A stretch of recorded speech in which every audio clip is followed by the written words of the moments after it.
জ্ঞাপন করছি, আমরা আমাদের হৃদয়ের গভীর থেকে বলছি আলহামদুলিল্লাহ। অজস্র অসংখ্য দুরূদ ও সালাম বর্ষিত হোক বিশ্ব মানবতার মুক্তির দূত, আমাদের সঠিক পথে দিশারি, সর্বশেষ এবং সর্বশ্রেষ্ঠ মহামানবের প্রতি। আল্লাহুম্মা সাল্লি আলাইহি, আল্লাহুম্মা বারিক আলাইহি।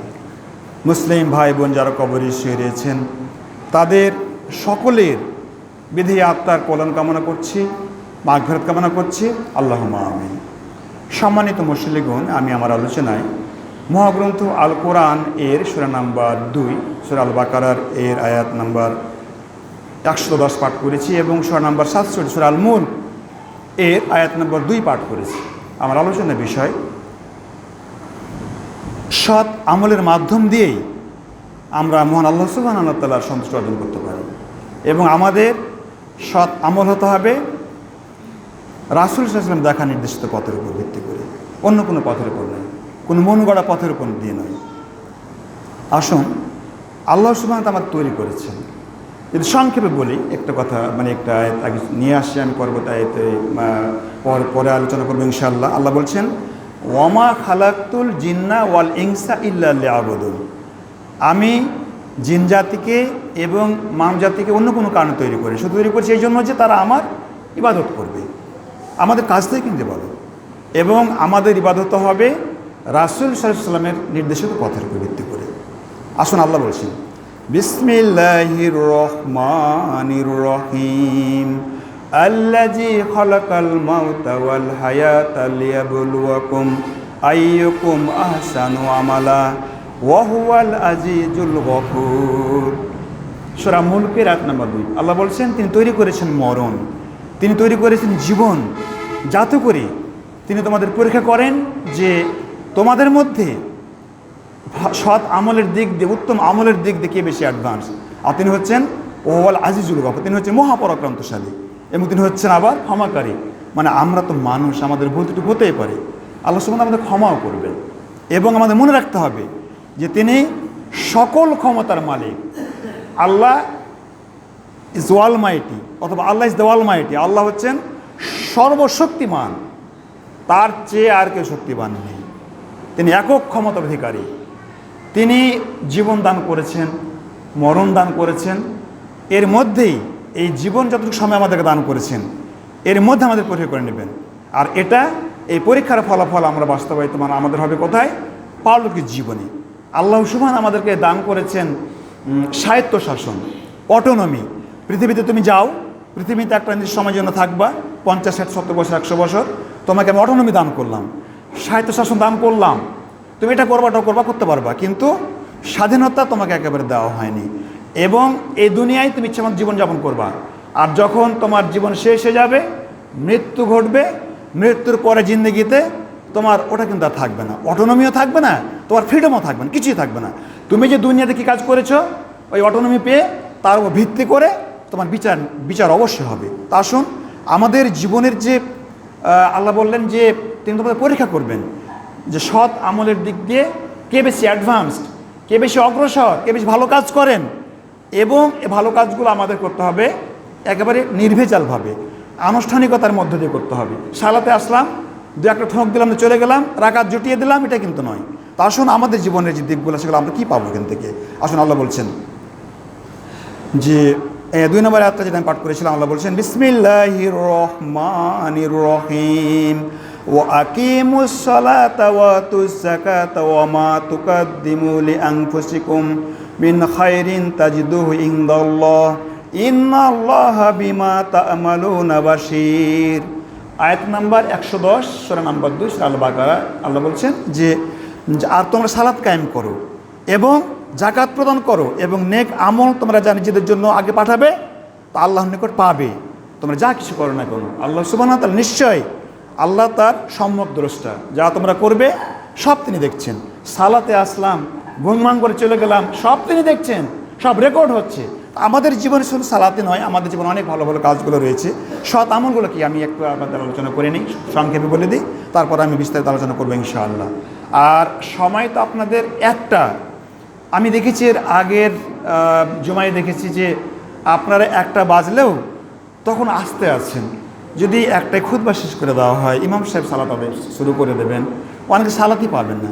তো সংসার নিয়ে কি মানুষকে এত ব্যস্ত হতে হবে? তো আসুন, আমাদের তালা তৈরি করে নেন আমাদের ইবাদতের জন্য, এবং সৎ আমলের দিক দিয়ে কে বেশি অ্যাডভান্স, কে বেশি অগ্রসর, কে আগে আসছেন, কে বেশি তৎপর তার সালাতে। তো আমাদের ইবাদতগুলো এরকম হতে হবে, মৌলিক যে ইবাদতগুলো রয়েছে, মৌলিক মানে ওগুলো কোনো কারোর সাথে কোনো সম্পর্ক নেই, ওগুলো করতে হবে আমাদেরকে।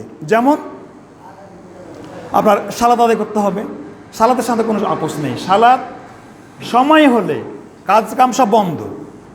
জিহাদের ময়দানেও সালাত হয়েছে, কারো মানে কেউ কেউ পাহারাদান করেছেন, রাসূল নির্দেশিত পথের উপর ভিত্তি করে তার নির্দেশ অনুসারে সালাত আদায় করেছেন। আবার একদল সালাত শেষ হয়ে গেছে, আর একদল সালাত আদায় করেছেন, কিন্তু বন্ধ করে দেন যে ঠিক আছে আমরা পরে সালাত আদায় করে নেবো, এখন তো জিহাদের সময়, শত্রু আসছে, এই অর্থটা পরে আদায় করে নেব, এমন কিছু রেকর্ড দেখতে পাওয়া যায় না। তো আল্লাহ সুবহানাহু ওয়া তাআলা দয়া করেছেন, করুণা করেছেন, কখনো কখনো দুই একটা সালাতকে একসাথে পড়া হয়। হাই সাহেবগণ জোহর, তারপর আপনার আসর একসাথে আদায় করে থাকেন, সেই নির্দেশিত যেখানে যেখানে নিয়মকানুন যেটা রয়েছে। তারপর অনেক সময়তে যে মুসাফির অবস্থায় যখন চলে যান তখন আল্লাহ ছাড় দিয়েছেন, সে সময়তে আপনার কী বলে জোহর, আসর বা মাগরিব, এশা, এই সালাতগুলোর একটা রয়েছে, বিষয়গুলো সেগুলো রয়েছে, আমি সেদিকে যাচ্ছি না। তো সালাতের সাথে কোনো আপোষ নেই, সালাতের সময় হলে সালাত অবশ্যই আদায় করতে হবে। তারপর জাকাত আদায় করতে হবে, জাকাত যাদের উপর ফরজ হয়ে গেছে জাকাত অবশ্যই দিতে হবে। যাদের উপর হজ ফরজ, সম্পদ রয়েছে, মানসিকভাবে প্রস্তুত, শারীরিকভাবে প্রস্তুত, রাস্তাঘাটে কোনো সমস্যা নেই, তার সম্পদ রয়েছে, তাকে হজ করতে যেতে হবে। তো এগুলো হচ্ছে যে মৌলিক বিষয়গুলো, এগুলো আমাদের সাথে কোনো আপোষ করা চলবে না। তারপর আপনার আল্লাহর স্মরণ, আল্লাহ বলছেন ফাজ করুনে আজ করুকম অস্কুরলি ওলা তাকফুরুন, বান্দা আমাকে স্মরণ করো, আমি তোমাকে স্মরণ করবো, আর আমার নিয়ামতে কুফরি করো না। পাশাপাশি যে নিয়ামত দান করে তার কথা তিনি বলে দিচ্ছেন, আমাকে স্মরণ করো, আমিও তোমাকে স্মরণ করবো, আর নিয়ামতের কুফরি করো না। অর্থাৎ বিবি বাচ্চা সবগুলো হিসাব দিতে হবে আমাদেরকে। তো আরও যে ভালো ভালো কাজগুলো আমাদের জন্য রয়েছে, আমরা আল্লাহ যে বললেন যে তোমাদের মধ্যে ভালো কাজের দিক দিয়ে কে বেশি অ্যাডভান্সড, কে বেশি অগ্রসর, তার মধ্যে রয়েছে যে মানুষের উপকার করা, অন্যের কষ্ট দূর করা। আচ্ছা, অন্যের কষ্ট দূর করা দূরের কথা, মানুষ অন্যের কষ্ট দেয়, পথে ঘাটে কাঁটা দেয়, পথ ঘেরে রাখে, পথকে নষ্ট করে। এই যে এখন হারভেস্টিং টাইম চলতেছে, অনেক জায়গাতে প্রশাসন জরিমানা করতেছে, রাস্তায় খড় শুকানোর জন্য জরিমানা করতেছে। মানুষকে কষ্ট দেওয়ার জন্য রাস্তা তৈরি করা হয়নি, মানুষের নির্বিঘ্ন চলাচল করার জন্য রাস্তা তৈরি করা হয়েছে। রাস্তা নষ্ট করা যাবে না, পানি দিয়ে পানি ফেলে রাস্তা বন্ধ করে, পানি বন্ধ করে, এগুলো কিন্তু করা যাবে না। তাহলে অন্যের কষ্ট করা তো দূরের কথা, অন্যের কষ্ট লাঘব করতে হবে, এগুলো ভালো কাজ। সালাম দিতে হবে, সালাম দিতে হবে পরিচিত অপরিচিতকে। তো রাসূল সাল্লাল্লাহু আলাইহি ওয়াসাল্লাম একটা হাদিস থেকে আলোচনা করি যে আব্দুল্লাহ ইবনে আমর রাদিয়াল্লাহু আনহু থেকে বর্ণিত, তিনি বলছেন যে এক ব্যক্তি, বুখারী শরীফের হাদিস, হাদিস নাম্বার 12, তাওহীদ প্রকাশনে, রাসূল সাল্লাল্লাহু আলাইহি ওয়াসাল্লাম জিজ্ঞেস করা হলো, ইয়া রাসূলুল্লাহ, ইসলামের মাঝে উত্তম আমল কোনগুলো, কাজ কোনগুলো? তিনি বললেন যে ক্ষুধার্ত মানে খাবার দেবে, অনাহারীকে খাবার দেবে, যে খেতে পায়নি তা খাবার দেবে, পরিচিত অপরিচিতকে সালাম প্রদান করবে। ইসলামের মাঝে দেখুন সংক্ষিপ্ত কথা, তিনি বললেন ইয়া রাসূল, আপনি বলুন যে ইসলামের মাঝে ভালো কাজ কোনগুলো, উত্তম কাজ কোনটা? তিনি অনেক কাজ বলতে পারতেন যে হজ করো, জাকাত দাও, জিহাদ করো, পিতামাতার সেবা যত্ন করো, দান খয়রাত করো, অনেক কিছু করো। সংক্ষেপে তিনি বললেন, কি বললেন যে কি বলে যে ক্ষুধার্ত খাবার খেতে দাও বা অন্নদান করো, আর পরিচিত অপরিচিত ব্যক্তিকে সালাম প্রদান করো। যদি মানুষ খাবার খেতে দেন অবশ্যই মহব্বত তৈরি হবে, আর সালাম দিলে কি হবে, সালাম দিলে শত্রুতা থাকবে না। সকালবেলা গোলমাল একটু হয়ে গেছে, আপোষ করতে পারছেন না, কি বলে আপোষটা করবো, আমি তো ভুল করে ফেলেছি, আমি সত্যি আমার ভুলে গেছে, বা ভাই বড় ভাই ভুল করে ফেলেছে, আমার প্রতিবেশী ভুল করে ফেলেছেন, এখন কীভাবে আপোষটা করা যাবে? তো ভাই মাপ দাও জি, কথা তো বলা যায় না, ভাই আসসালামু আলাইকুম, কেমন আছেন? আলহামদুলিল্লাহ ভালো আছে। এই যে একটা ইসলামের ভিতরে একটা মহব্বত তৈরি হয়ে গেল আপনার ইসলামিক মাধ্যম দিয়ে, একটা বিষয়ের মাধ্যম দিয়ে, একটা সলিউশনের মাধ্যম দিয়ে সালাম দিলেন, গোলমাল সেরে গেল। আর তিনি অহংকারী নন, যিনি আগে সালাম দেবেন। অহংকারী যারা, তারা বলবে যে আমি কেন সালাম দেব, আমি তো বড়, আমি তো মাস্টার, আমি তো শিক্ষক, আমি তো হুজুর, আমি গ্রামের মাতব্বর, আমি সালাম দেবো, আমাকে সালাম দেবে মানুষ, মানুষ উপকার করে থাকি, এটা কিন্তু অহংকারের দিকে চলে গেল। তাহলে অহংকার থেকে আমাদেরকে মুক্তি পেতে হলে কী করতে হবে? সালাম দিতে হবে আগে। সালাম দিলে মানুষের মনও অনেকটা প্রশান্তি লাভ করে। মহব্বত তৈরি হবে না সালাম না দিলে। মহব্বত তৈরি না থাকলে ইমানদার হতে পারবে, মুমিন হতে পারবে, জান্নাত পাওয়া যাবে না। এর অনেক ব্যাখ্যা এগুলো রয়েছে। তাহলে সালাম হলো। এরপর আত্মীয়তা সম্পর্ককে ঠিক রাখতে হবে। আল্লাহ সুবহানাহু ওয়া তাআলা সূরা নিসার প্রথম আয়াতে বলছে, ওয়াত্তাকুল্লাহ আল্লাযী তাসআলুনা বিহি ওয়াল আরহাম। আল্লাহ বলছেন, আর আত্মীয়তার সম্পর্ক ছিন্ন করাকে ভয় করো।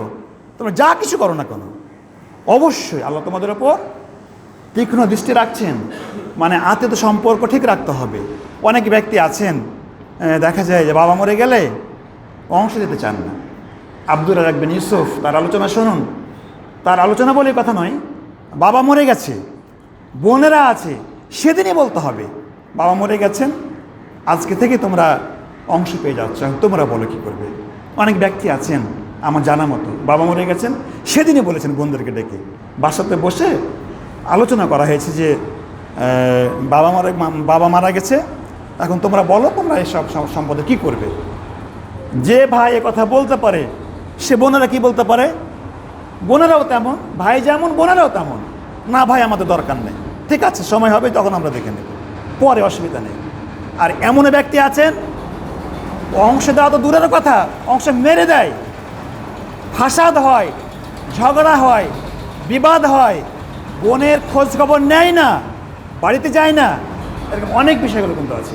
কিন্তু ভালো কাজে দিক দিয়ে কী করতে হবে? তাহলে আমাদেরকে যে আত্মীয়তা সম্পর্ক ঠিক রাখতে হবে। এবং শুধু ঠিক রাখাই নয়, মুস্তাহাবি নয়, নফল নয়, নৈতিকতা নয়। আল্লাহ বলেছেন আত্মীয়তা সম্পর্ক ছিন্ন করাকে ভয় করো। যা কিছু করো না কেন, আল্লাহ সুবহানাহু ওয়া তাআলা তোমাদের ওপর তীক্ষ্ণ শার্প, একেবারে শার্প সাইড, তিনি তীক্ষ্ণ দৃষ্টি রাখছেন। এরপর চরিত্র ভালো করতে হবে। চরিত্র হতে হবে উত্তম, উত্তম চরিত্র যার, নীতি নৈতিকতা ভালো যার, তিনি অবশ্যই ভালো। তারপর কি বলে যে আপনার সদাচরণ সম্পর্কে আলোচনা শুনেছেন। সদাচরণের অনেক গুণ, তাহাজ্জুদ থেকে ভালো, দান খয়রাত থেকে ভালো, অনেক মানে শ্যাম থেকে ভালো, মানে এমন কিছু মানে রয়েছে। সদাচরণ, ভালো কথাবার্তা বলবেন, তিনি বেশি উত্তম, যার কথাবার্তা ভালো, ব্যবহারও ভালো, বড়কে শ্রদ্ধা করে, ছোটকে স্নেহ করে, বড়কেও শ্রদ্ধা করবে, ছোটকে স্নেহ করবে। রাসূল সাল্লাল্লাহু আলাইহি ওয়াসাল্লাম কি ছোটকে সালাম দিতেন না? রাসূল সাল্লাল্লাহু আলাইহি ওয়াসাল্লাম ছোট ব্যক্তিকে সালাম দান করেছেন। সমাজে অনেক ব্যক্তি আছেন যে তারা ছোট ছোট ছেলেপুলেকে সালাম তারা দিয়ে থাকেন। এগুলো আমাদেরকে শিখতে হবে। আচ্ছা, তারপর পিতা মাতার সাথে অবশ্যই উত্তম ব্যবহার করতে হবে। আল্লাহ কি বলেছেন? পিতা মাতার সাথে খুব সন্তোষজনক, খুব মানে উত্তম ব্যবহার করো। মানে ভালো ব্যবহার না, উত্তম ব্যবহার করো, মানে তুমি আর বেশি ভালো পারবে না। আচ্ছা, ভালো, তারপর আপনার উত্তম, সর্বোত্তম। তা আমি যেটা বলতে চাই, পিতা মাতার সাথে ব্যবহার করতে হবে সর্বোত্তম, মানে এর থেকে ভালো নেই। আল্লাহ বলেছেন পর্যন্ত করতে পারবে না। বাবা মা যদি কোনো কিছু তোমাকে আদেশ করে বা এমন তুমি কিছু দেখছো, এ কথা বলা যাবে না। মার্জিত, ভদ্র, নম্রভাবে মাথায় পেতে নেবেন। এক ব্যক্তি প্রশ্ন করেছে আব্দুর রাজ্জাক বিন ইউসুফকে যে আমি কি আমার সম্পদ বাবাকে দিতে পারবো? আমি তো ওনার উত্তর দেওয়ার আগে তো আমি খেপে গেছি মনে মনে। তো উনি যে কথা বললেন, আরে কি আশ্চর্য প্রশ্ন, সম্পদ তুমি সবই তো তোমার বাবা মার, তুমি দিতে পারো, দান করবা মানে সবই তোমার বাবার, সবই তোমার মার, তুমি কী দান করবা? তোমার পিতামাতাকে দান করবা তুমি? এভাবে তুমি উত্তরটা দিলেন। তাহলে পিতামাতার মর্যাদা অনেক বেশি। মায়ের মর্যাদা কতটুকু এটা আপনারা জানেন, শুনেছেন যে তোমার মায়ের সম্মান করো, খেদমত করো। মা মা মা বাবা, মানে 3 গুণ বেশি বলা হয়েছে। 3 গুণ 3:1, তার মানে 3 অনুপাতে 1 এভাবে আসছে আর কি। এগুলো ব্যাখ্যা যাচ্ছে না। তাহলে পিতামাতার সাথে অবশ্যই সদ্ব্যবহার করতে হবে। আমি দেখেছি এক ব্যক্তি, মা বুড়ো হয়ে গেছেন, তো মা তো বুড়ো হয়ে গেলে তো বার্ধক্য এসে গেলে তো জ্ঞান থাকে না। আল্লাহ সুবহানাহু ওয়া তাআলা সূরা নাম্বার 22 সূরা হজের আয়াত নাম্বার 5-এ বলেছেন যে মানুষ যখন বুড়ো হয়, বয়স্ক হয়, তখন তার জ্ঞান থাকে না। যখন বার্ধক্যে উপনীত হন তখন ভুলে যান। আল্লাহ বলেছেন আমি তাকে তার জ্ঞানটাকে আমি কমিয়ে দিই। অনেক কিছু তার মনে রাখবে না, মনে থাকবে না, ছেলেপুলেদের মতো হয়ে যাবে, ছোটো বাচ্চাদের মতো হয়ে যাবে।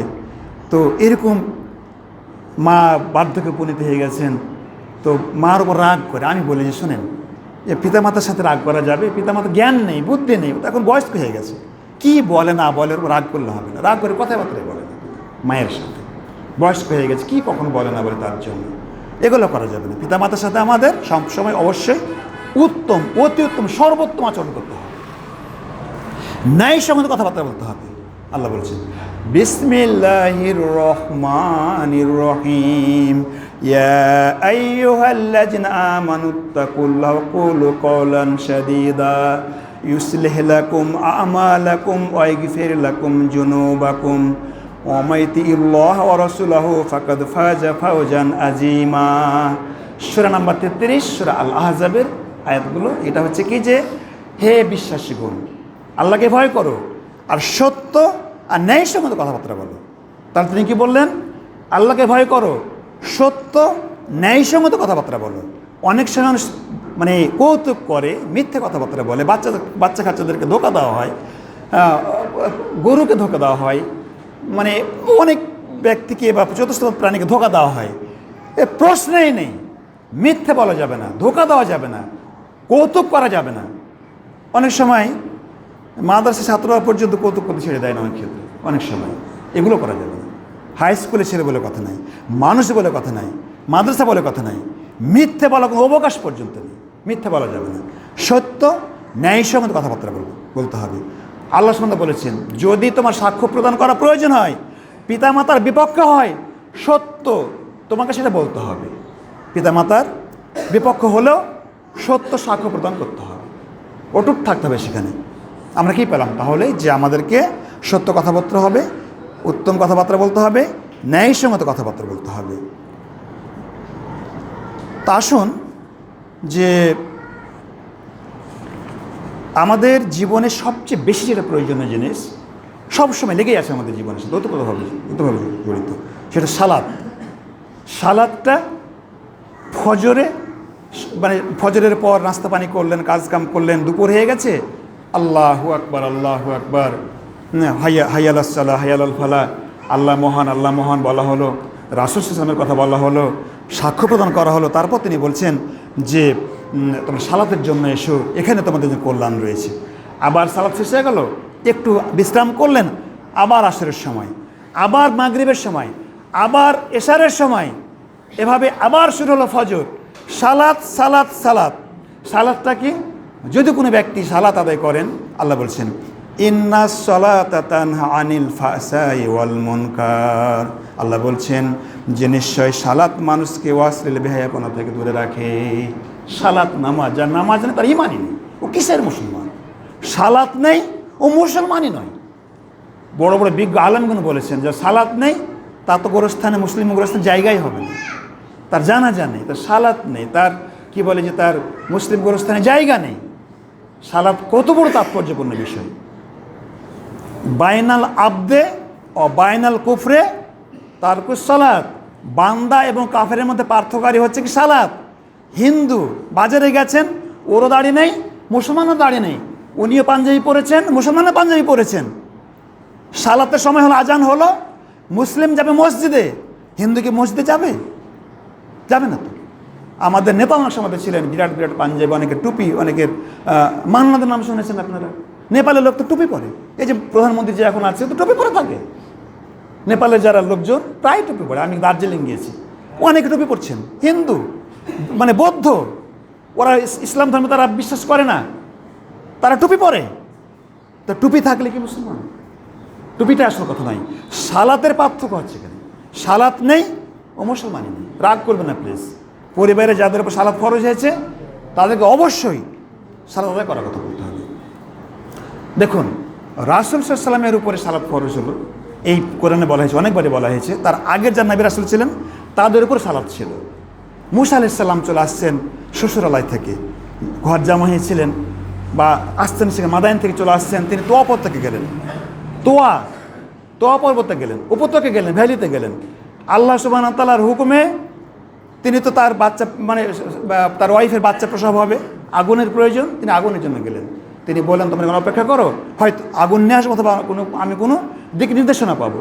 তিনি চলে গেলেন তোয়াফ থেকে। আল্লাহ বললেন তোমার জুতো খুলে দাও, হে মূসা তুমি তো পবিত্র তোয়াফ করতে এসেছো, তোমার জুতো খুলে দাও। আল্লাহ বলছেন ইন্নানি আনা আল্লাহু লা ইলাহা ইল্লা আনা ফাবুদনি ওয়া আকিমিস সালাতা লিযিকরি, নিশ্চয় আমি তোমার রব, আমি আল্লাহ, আমি সেটা কোনো মালিকই নেই, আমার ইবাদত করো আর আমার শরণার্থে সালাত কায়েম করো, নামাজ কায়েম করো। তাহলে সেদিন দেখুন কত বছর আগে, রাসূল ইসলামের কয়েক হাজার বছর আগে তখনও সালাত ছিল। সালাত আর ইয়েতে আনকাবুতে বলা হয়েছে যে সালাত হচ্ছে এরকম সবচেয়ে বেশি প্রশান্তদায়ক জিকির। এই যে আপনার কি বলে যে জিকির রয়েছে, সালাত রয়েছে, এগুলোর মাধ্যম দিয়ে মানুষ, সালাত হচ্ছে আলো। সালাত যিনি কায়েম করবেন মন থেকে কষ্ট দূর হয়ে যাবে, আপনার হতাশা দূর হয়ে যাবে, অনেক কিছু দূর হয়ে যাবে। আল্লাহকে স্মরণ করতে হবে, আল্লাহ স্মরণে সর্বোত্তম, এগুলো ব্যাপারগুলো রয়েছে। সময় তো অনেক কম, আমি বারবার আপনাদেরকে অনুরোধ করব যে যারা বিশেষ করে মুরব্বী যারা রয়েছেন তারা একটু আগে আসবেন। সংসার জীবন নিয়ে কী করবেন বলুন? সংসার জীবনের আমি আলোচনা করেছিলাম একবার যে কি বলে যে মানুষ সেদিন বলবে হাই আমার সম্পদ কোনো কাজে আসলো না, আমার বিবি, আমার বাচ্চা, আমার সন্তান, আমার টাকা পয়সা, আমার বাড়ি গাড়ি কিছু আমার কাজে আসলো না। কবরে যাবে মানুষ, লাশ নিয়ে যাওয়া হবে, তিনটা জিনিস যাবে, আপনার আমল যাবে, আপনার খাট যাবে, তবে আত্মীয় স্বজন যাবে, দুটো জিনিস ফিরে আসবে, আর আমল থেকে যাবে। আল্লাহ কি বলেন? আল্লাযী খালাকাল মাউতা ওয়াল হায়াতা লিয়াবলুয়াকুম আইয়ুকুম আহসানু আমালা ওয়া হুয়াল আজিজুল গফুর। তিনি তৈরি করেছেন মরণ, তিনি তৈরি করেছেন জীবন, যাতে করে তিনি তোমাদের পরীক্ষা করেন যে তোমাদের মধ্যে সৎ কাজের দিক দিয়ে, ভালো কাজের দিক দিয়ে কে বেশি অ্যাডভান্স, কে বেশি অগ্রগামী। তাহলে সব শেষ, ওই আমল পাল্লা মিজান কায়েম করা হবে, পাল্লা ভারী হয়ে যাবে ডান দিক, সৎ আমলে পাল্লা ভারী হয়ে যাবে, চলে যাও জান্নাতে একদম। আমি সূরা ইনফিতার পাঠ করেছি প্রথমেই, ও আল্লাহ বললেন যে ইন্নাল আবরারা লাফি নাঈম ওয়া ইন্নাল ফুজ্জারা লাফি জাহিম। সৎ লোকেরা তো খুব সুখ স্বাচ্ছন্দ্য থাকবে, আর যারা অসৎ লোক তারা তো কষ্টের মধ্যে থাকবে, শাস্তি হতেই থাকবে। তাহলে সৎ আমল আপনার কাজে আসবে, অসৎ আমল পাপের কর্ম, ভালো কর্ম করলেন না কিন্তু আমলের পালাটা হালকা হয়ে যাবে।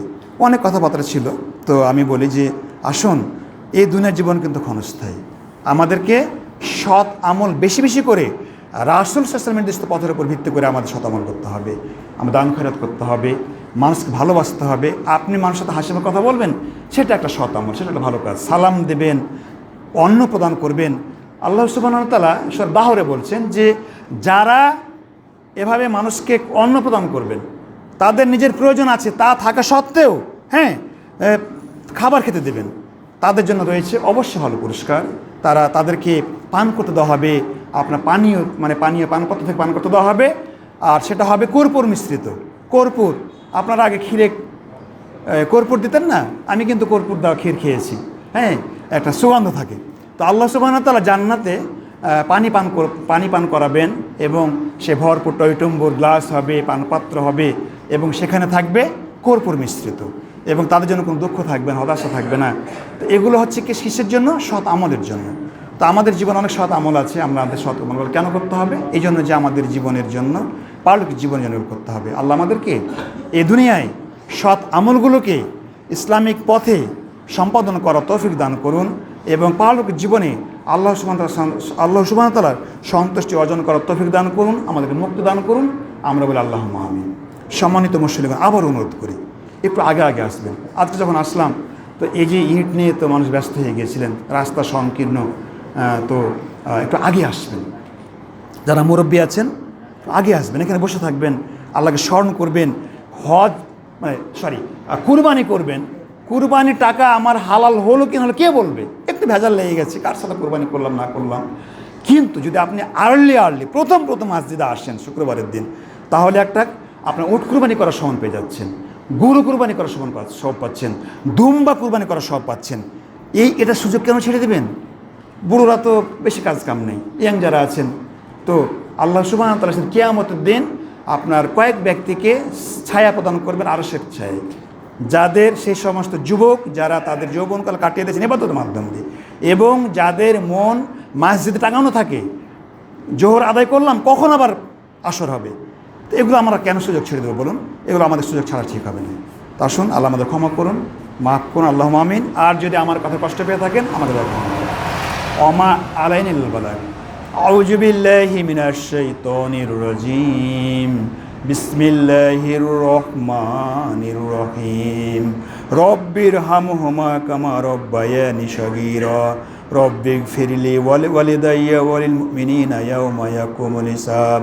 সুবহানা রাব্বিকা রাব্বিল ইজ্জাতি আম্মা ইয়াসিফুন ওয়া সালামুন আলাল মুরসালিন ওয়ালহামদুলিল্লাহি রাব্বিল আলামিন।